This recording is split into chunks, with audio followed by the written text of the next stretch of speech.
Hey guys, welcome back. So um right now I am at a place, but this is where a quote I created comes in, is that knowing that the word distance is a word for me that can define how far away you are from reaching something. I mean, really, that's exactly what distance is. And distance, I will say, can affect people. It can have some sort of effect of maybe having a friend that doesn't live in the area, a relationship. Distance is distance, and those are some of the ways distance doesn't always work out. But what I've learned over my years with distance is that when you plan to do something with somebody, you plan it ahead of time. Meaning that you might have to skip months to hang out with that person, maybe even skip a season, or at least weather. I mean, the three major things when it comes to distance, especially if you're going out of your way to go visit a friend or a group of friends, it's important to know the weather condition, really knowing, scheduling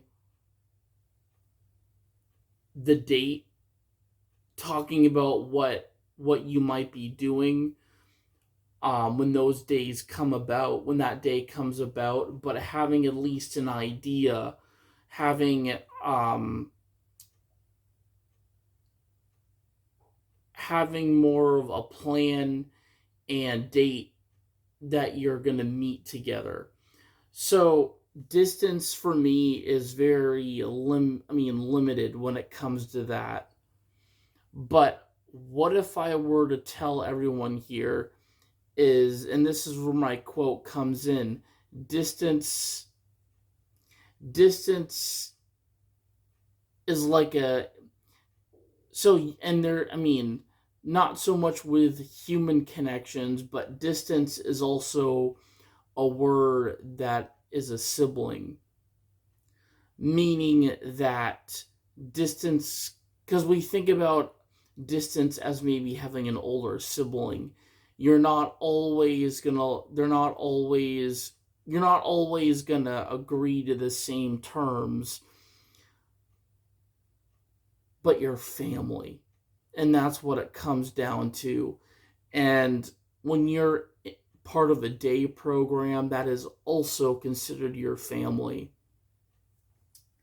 Now, the reason why I'm talking about distance is because one of the many things I know my program has been really dealing with is those, us consumers who go there and have enough songs created to make an album. We often do these things called album releases where we're celebrating the date our album releases, and we're performing some of those songs featured on that album live, with, if we choose to have a backup band, which is definitely one of the requirements, um and obviously having an opener before our show.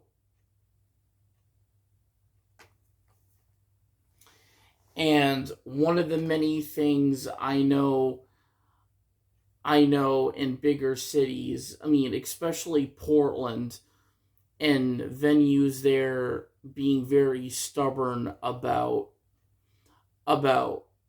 who they want coming in. But as I said, sometimes album releases, the entry can be free.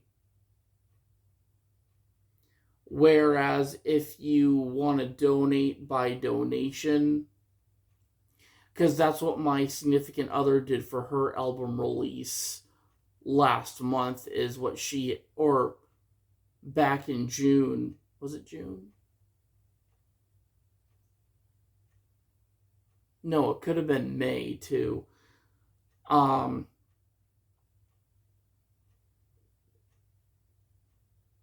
but she ended up doing hers by donation, so those who wanted to make a donation could.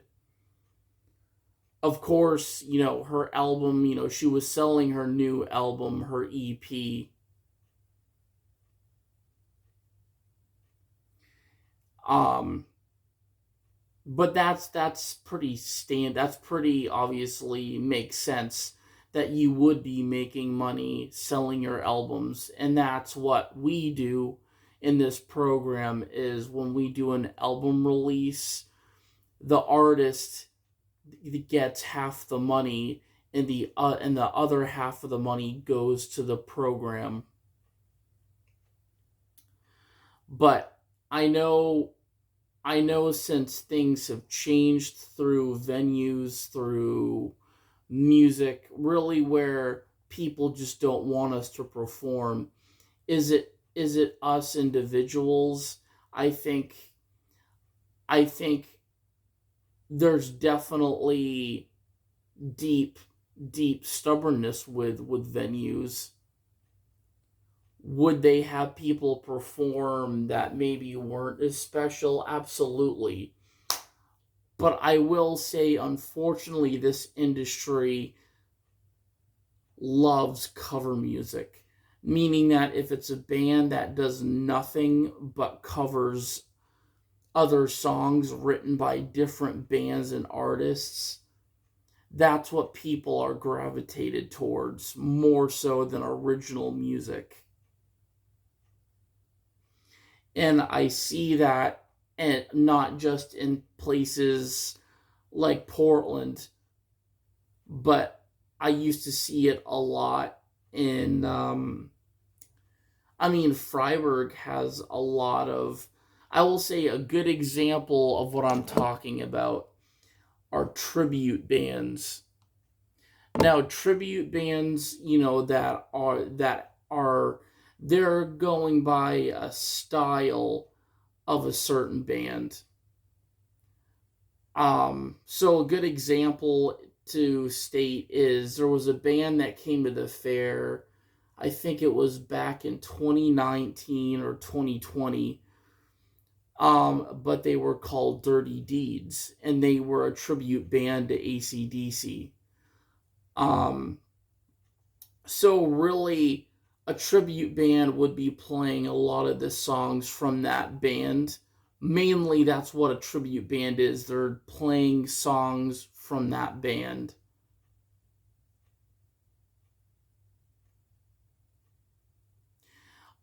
As I said, too, is even some of the bigger opening bands.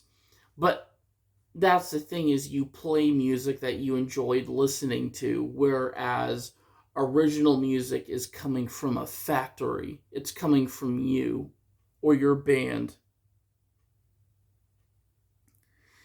And what many people often forget is that other side of music, or really that side of, oh, maybe this time around we can focus on original music and not covers.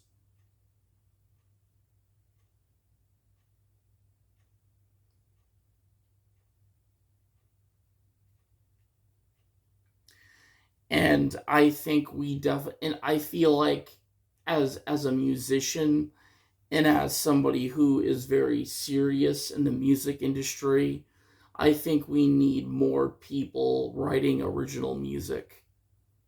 Covers are great. Covers are more of the fundamental in music. But again, there's rules, there's restrictions about covering a song. Whereas original music, it's coming from your factory, it's coming from your head. Because that's the thing, nobody can rob your music. Meaning that if somebody were to write the exact same lyrics, you wrote that song and produced it, they would be copywriting your music, meaning that they would be copying words, maybe even I mean, for me, and I'm very clear when I say to people, you need to have either consent or legal permission to go about something like that, because it could be a local band, that you might want to cover one of their songs,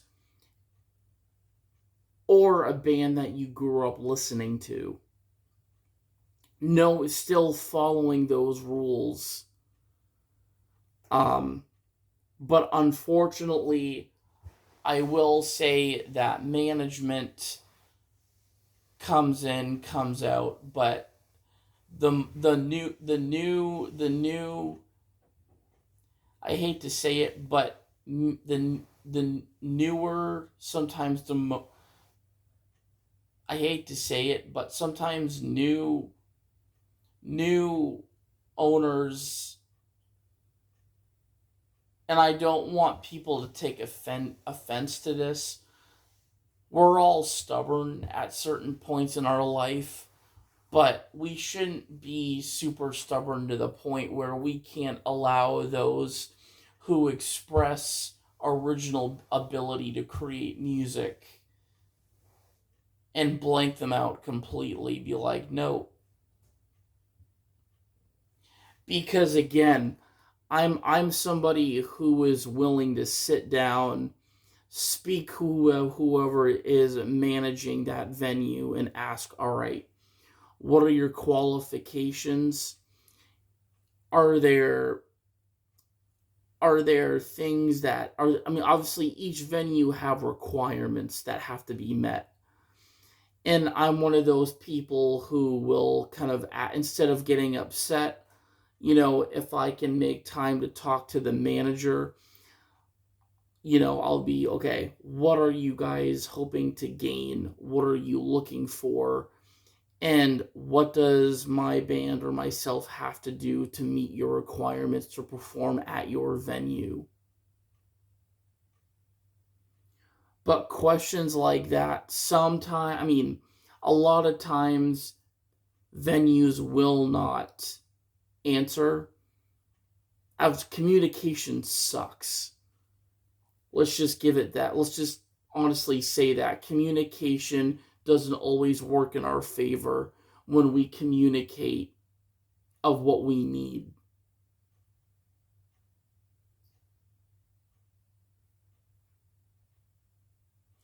And I know that from experience, from also family members, dealing with health issues like my mom.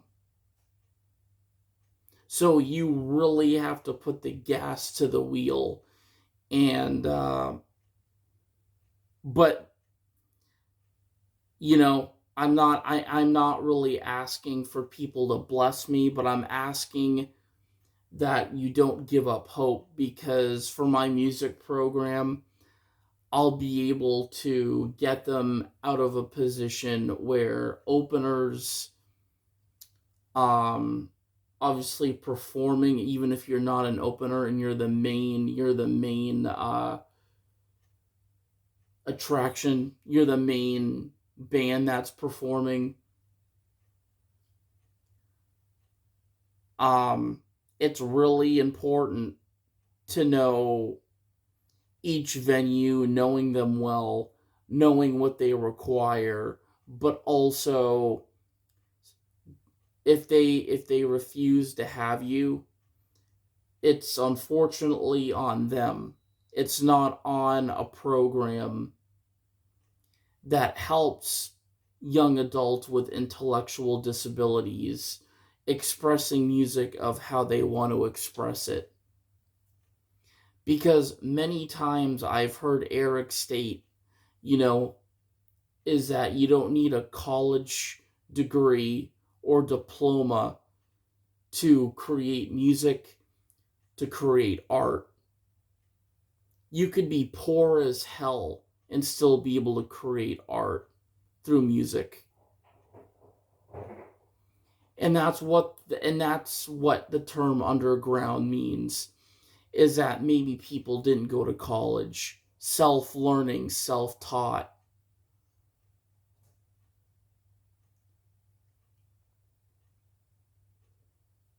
Whatever education you choose to decide for yourself is going to shape your music career.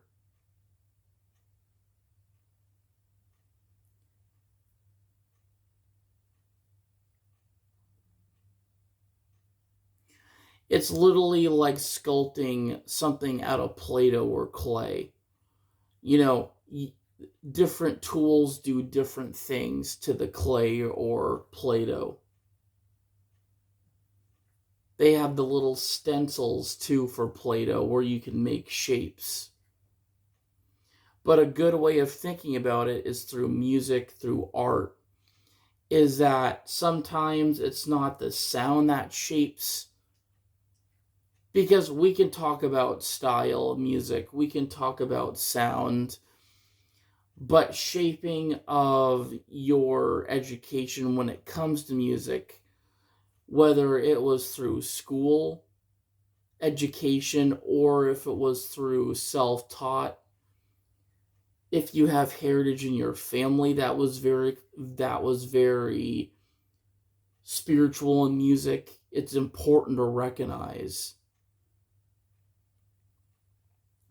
But when I know a program that I attend 2 days a week is going downhill from trying to find venues to perform at, it doesn't hurt me as a single individual. It hurts the work that me and many other musicians with disabilities have worked on over many years.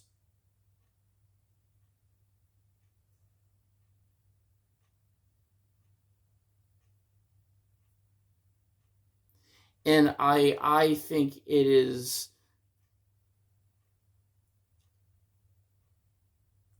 unfair that many people have to be that way.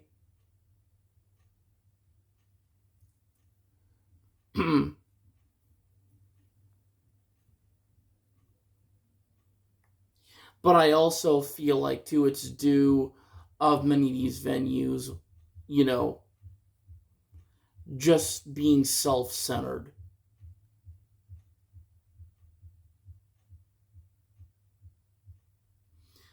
Because I mean, there's many venues you'll walk into where none of the venues will. I mean, the stubborn venues, they'll never ask what like or be considerate of what a band needs or if they need anything.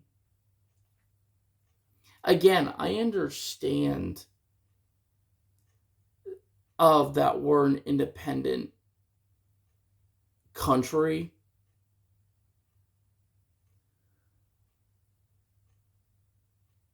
but where's independence without struggle is my question.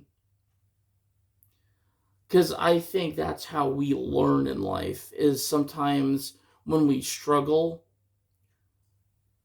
the more progress we're making into becoming independent. And that comes from years of experience, faith, and self-doubt.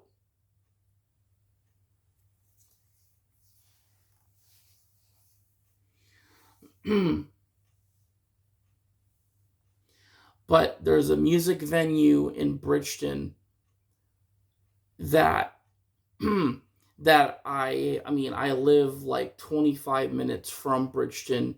I know this venue. I know many people. I mean, this venue is outdoors.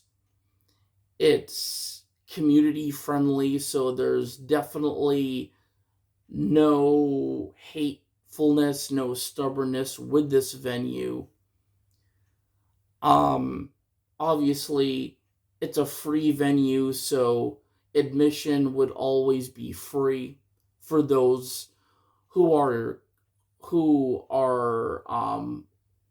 obviously audience members can go for free and enjoy the music, but it's a community-based venue where you do not have to worry about paying admission, nothing like that.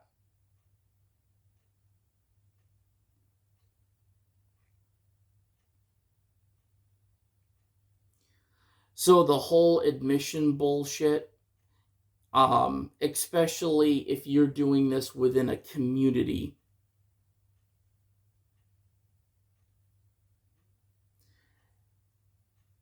it says something that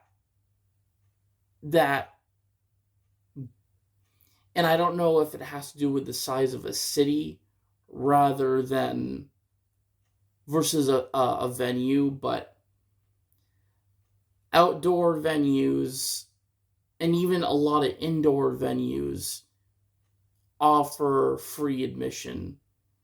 And they don't, and I will say in general, they don't worry about finance things and stuff like that.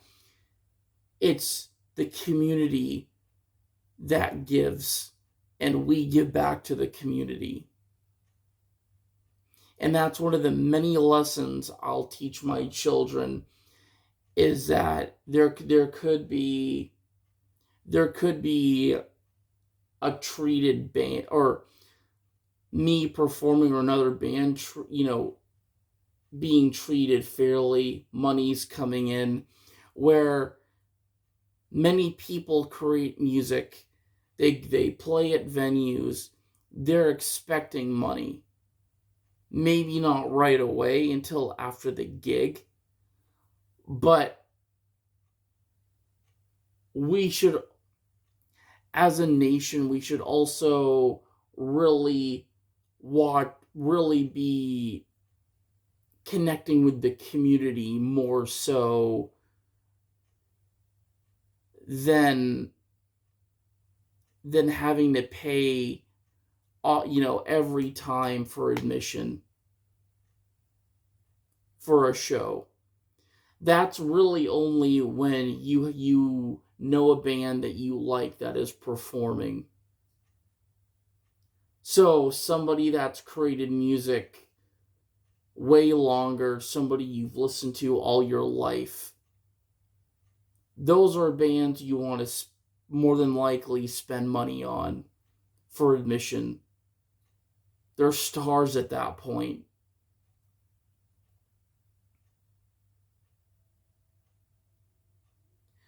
But musicians they come in many different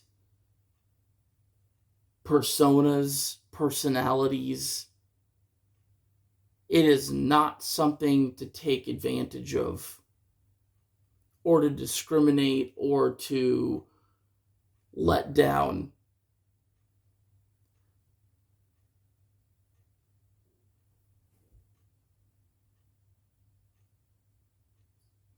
But I've often heard people with disabilities,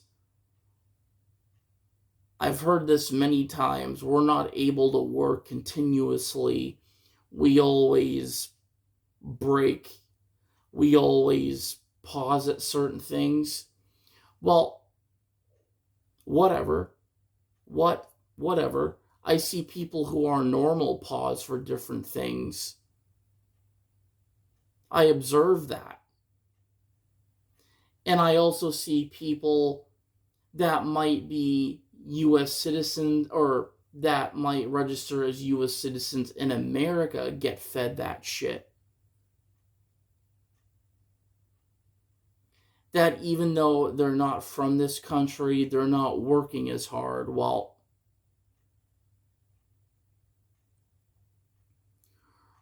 honestly,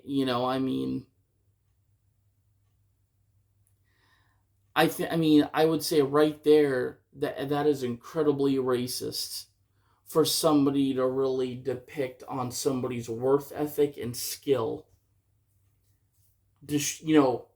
Destroying that, because you're the one either that hired that individual, or you're the boss or manager, and you're seeing it every single day. Maybe not every day, but you're observing that person. You're seeing what they can do in person, physically. But my point exactly is that nobody should feel let down, because there's always a chance. And I'm not giving up the drive and the actions of when when venues say no, or they're like, no, we're not interested. That's when, as a program, we have to go out of the outer realm. We're still in Maine, but searching the outer realm for possible venues. And this Bridgeton venue is outdoors, it is community friendly, parking is less of a hassle. And the fact of how many people show up for shows. I remember, this summer, my mom and I would drive through there if they had a show, and people be parking on the, near the sidewalk, even in the Magic Lantern parking lot. But there's always parking, and guess what? Parking is free of charge. There's none of the parking meters, none of the ticket bullshit. So again, this is a possible venue that should be taken seriously, and they're looking for, I will say, Justin is the manager of Maine on Music, but I think this venue, they're open to any new bands. That I do know, because they have new bands playing every night, and they're a seasonal venue. And another big thing is that they do have food trucks that go there too. So really, the only time you would want to bring money with you is if you were to buy food. And that I do know. And as I said, if you wanted to have a booth there to sell your albums, so benefits of Listen Up wouldn't be going away if we were to if we decided to do a venue around the outer realms of Maine.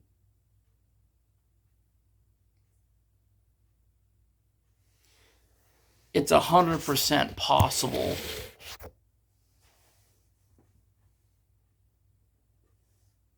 But that's one of the things I do not like about the music industry, is how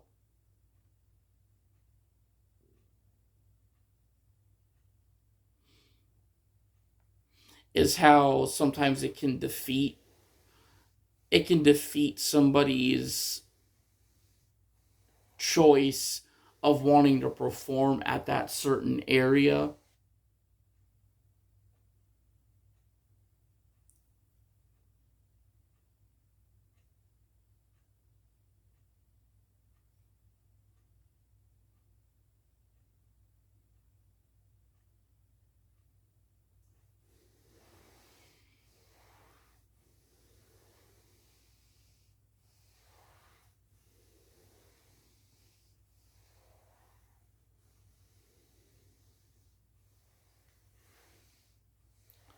But guess what? You know what the trick is? Is that the many songs we cover to this day are original songs from other bands. But I don't believe it's right that we can take, though, many people copyright songs too. And And I mean, and people even try to steal songs too.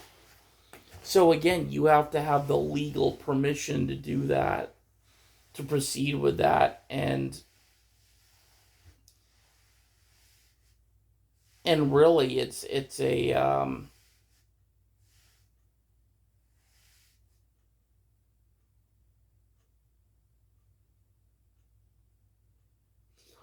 sometimes it's the matter of what you give or what you can provide for people. But again, it's not always that where people should do the same thing. It should be balanced in that way.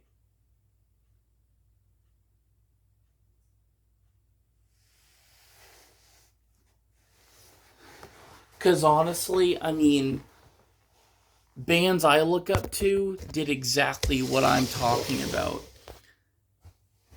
You're not gonna succeed and if you don't put your music out there so people can hear it. If you don't get a big crowd, it's not a big deal.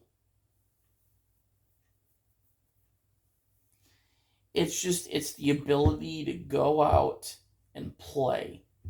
That's it. It's your actions to go out and play music.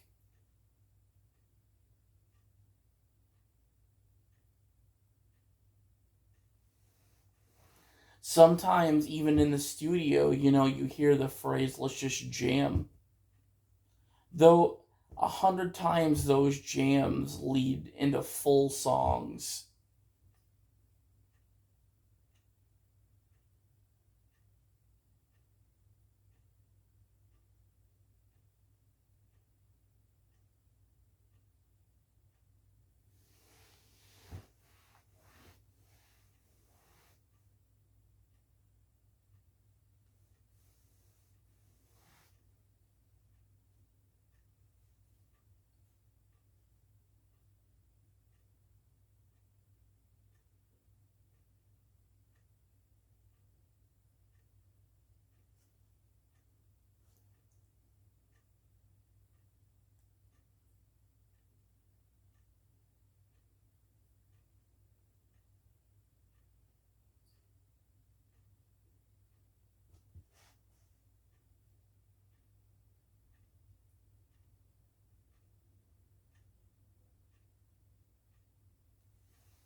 But what's incredibly important is knowing that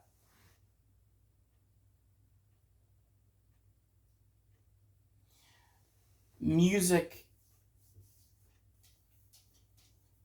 and I actually found this out about reading the book last night, the Beatles book, and a YouTube video, but it's bands that Paul McCartney does not like. So many of those bands, so one of them was the Sex Pistols. And he defined that according to Paul, that band is just sound. Gibberish sound, as he would call it.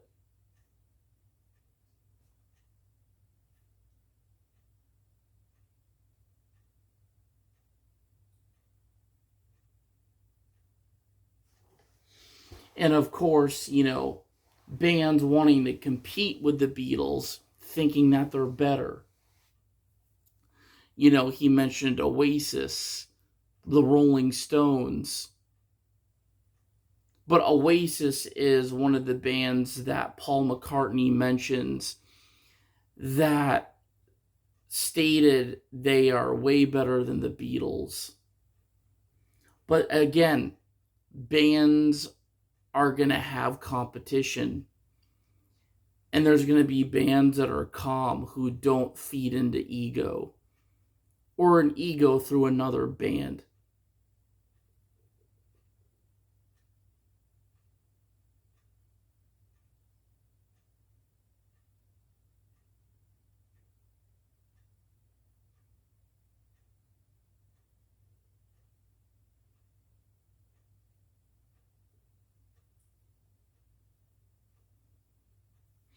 And then as I said, the Rolling Stones, they sometimes it's either the sound. So really what can it's different because you don't hate people. But in music it's kind of a it's you like a sound of a band and you listen to many of their albums, or sometimes it can be a persona of a band of having an ego, thinking they're better than everybody else.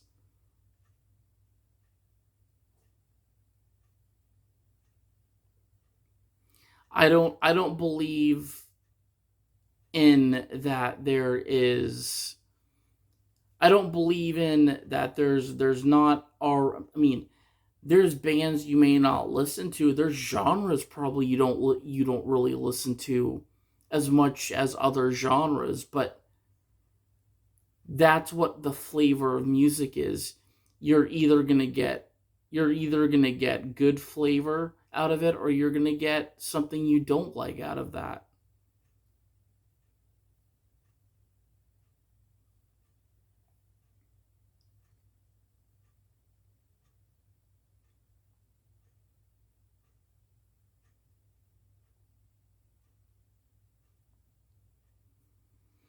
But when I hear people having this flavor versus bad flavor over those who express music that, as I said, that have disabilities, they don't think we're worth anything.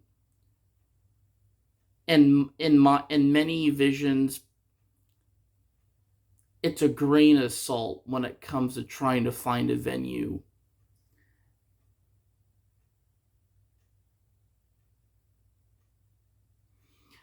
And I think in many theories, I feel like lead to venues not wanting to have new bands perform is because they're fearing they would lose something as well.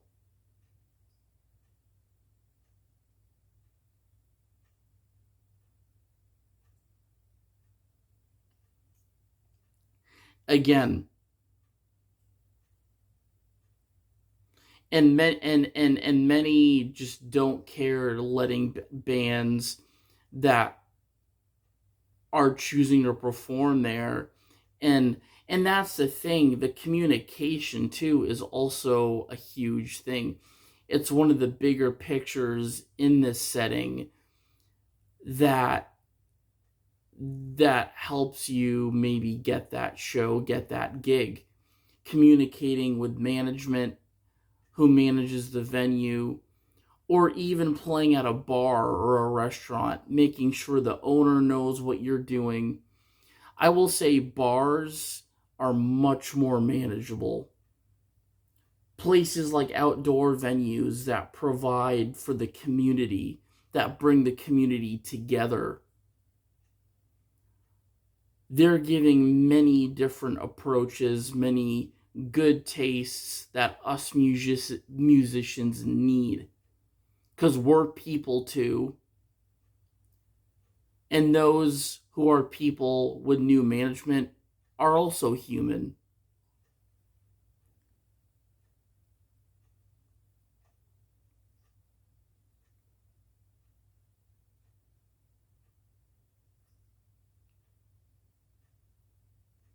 If you if you don't communicate how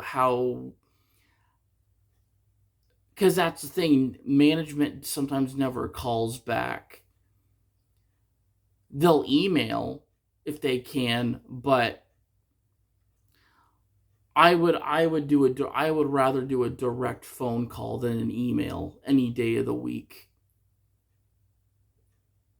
That's just me because I want to hear that person's voice and not so much typed letters.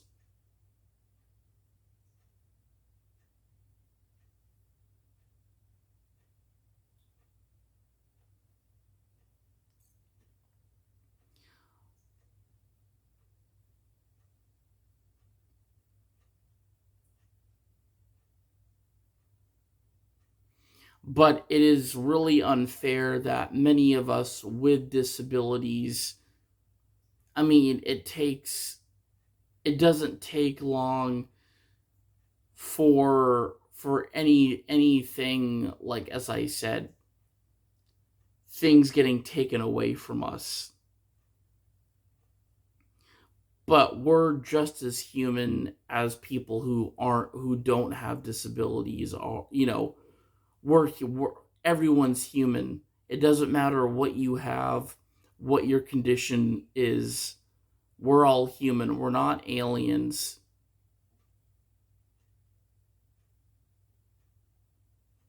And those who let us down and want us to feel like we don't belong, it's a feeling. It's not a movement, it's a feeling. But for me, it's more of a movement of, all right, that just states you don't care.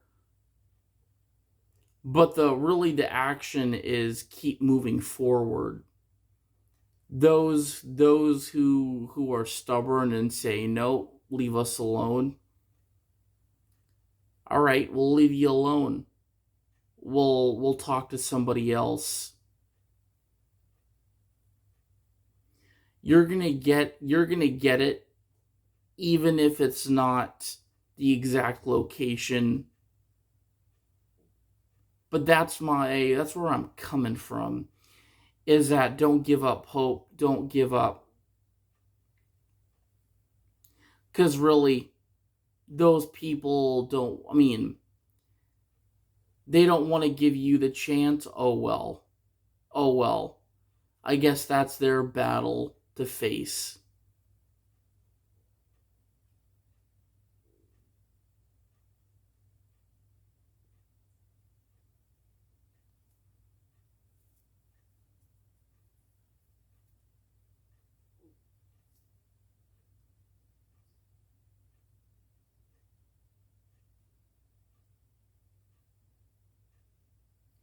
But I know I can push Listen Up into, not push them as enforcing the program, because that's an idea that's already been mentioned, is looking for venues outside of Portland.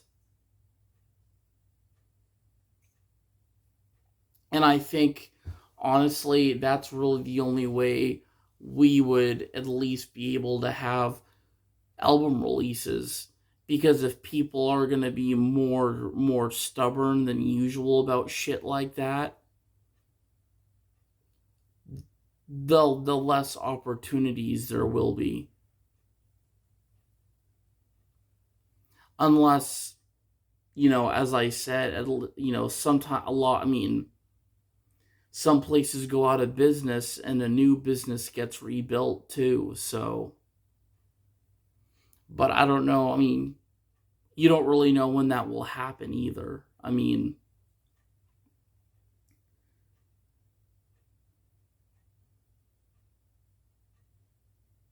I absolutely hate that when you're in a general area close to your program, and venues are like very just, they don't they don't give you a clear answer. They're like, "Oh, well, okay." I personally think I'd be wasting my time, and I know many people, a lot of my friends would think the same.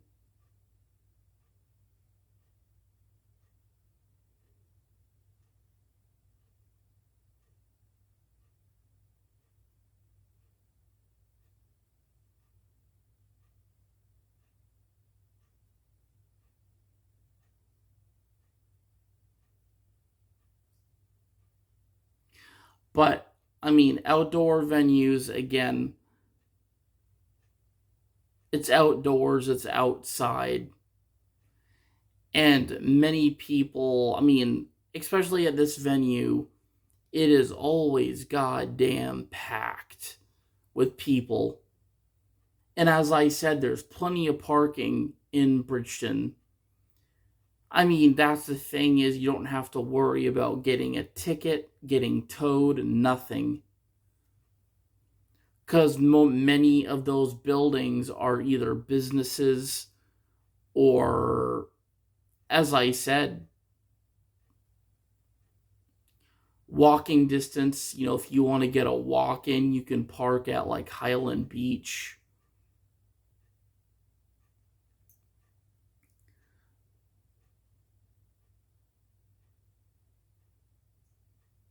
But I'm not one that doesn't want to help. But you just have to really, if you want to look out in the outer realm of venues outside of Portland,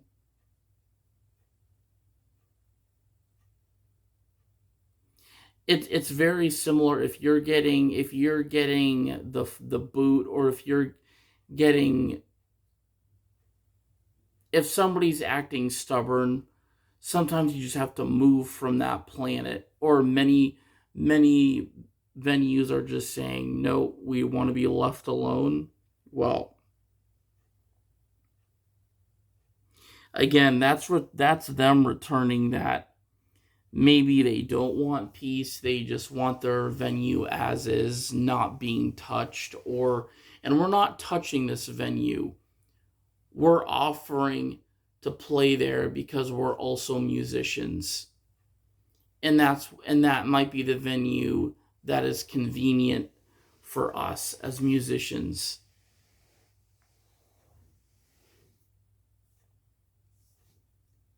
But when you're forced off on that planet to a different planet,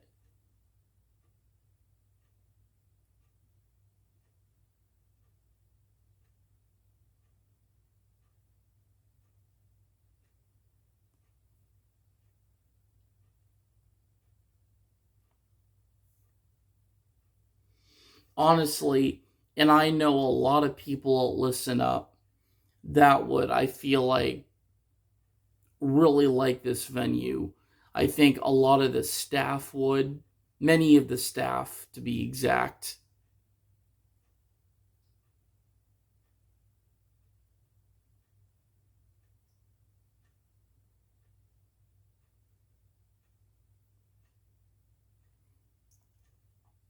But an outdoor venue that cares more about a community than business are venues that always should stay, in my opinion, in my book. But, anyways, thank you all for watching. I am going to come back on in a little bit. I'm expecting a package. I don't know. Sometimes we don't get the mail until like afternoon, but